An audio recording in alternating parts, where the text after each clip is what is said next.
and welcome to Movie Community College. I wanted to continue our conversation on the Suicide Squad. I want to introduce you to the next team member, and what we'll do is I'm going to give you a little background on this next team member. But if you look at the team photo, we started with Slipknot on the far left. The next person in, I believe, is Captain Boomerang. And I kind of want to talk about him for a minute.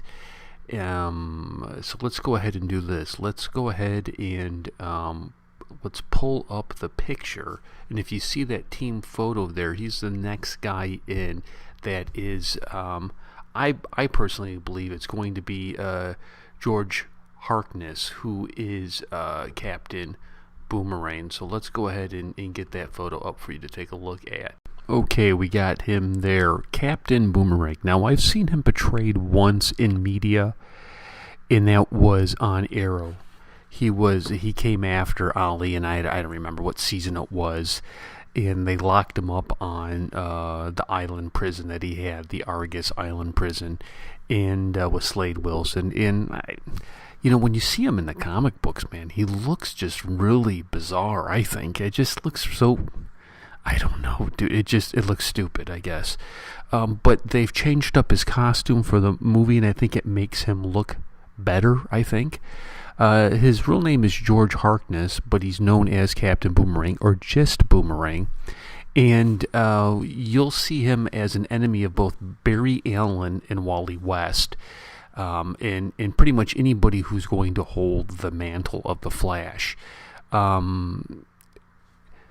He is a mercenary. He is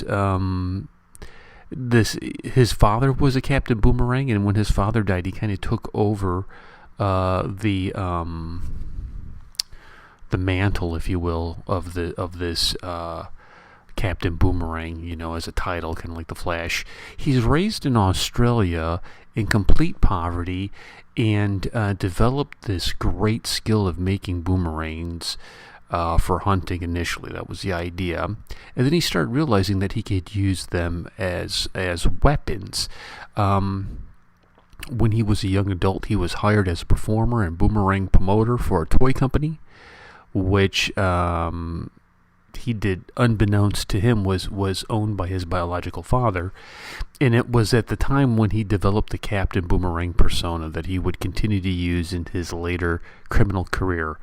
Audience ridiculed him. If you see his costume, you understand why.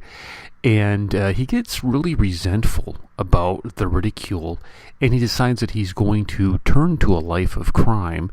He begins committing crimes. He throws suspicion off himself by briefly pretending that another man was impersonating him. And that there are really other crooks. The Flash ends up catching him at a crime scene, and he nearly succeeded in killing the Flash after knocking him out with a boomerang, then tying him to a giant boomerang that he fired, which then got him sent into space and fell into the ocean. However, the Flash was able to escape from his friction-proof bonds and quickly vibrated his molecules, so he's able to kind of pass through, typical Flash stuff, where he's able to kind of go through walls. He defeats him, catches him, and throws him in jail. There, he comes to the attention of Suicide Squad. Later on, Harkness becomes a less than effective member of the Suicide Squad in exchange for being pardoned for his crimes.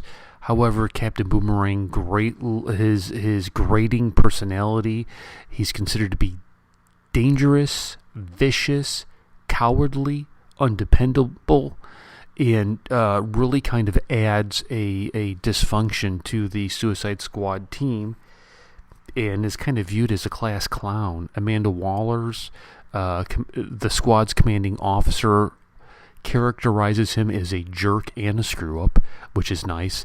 And he's not a very likable character, and he's kind of useless. I mean, I will be interested to see in the movie, how do they overcome this view of him. He was responsible for Slipknot getting his arm blown off. I shouldn't say responsible, but he kind of gave the idea to Slipknot to take off running. He's not very likable even within the Suicide Squad, and